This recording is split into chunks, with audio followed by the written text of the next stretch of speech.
नमः शिवाय महारुद्राय हे भवधवलेश्वराय वाळालिंगाय नमो नमः। दीपं यदि परं ब्रह्म दीपं यदि जनार्दनः दीपहरतु मे पापो पूजा दीप नमस्तुते।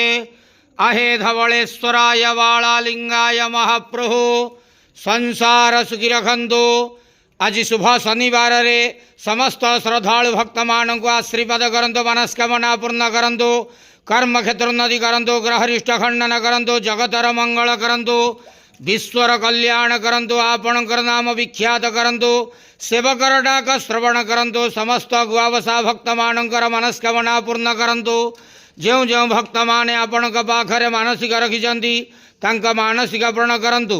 बाबा धवलेश्वराय वाळालिंगाय नमो नमः।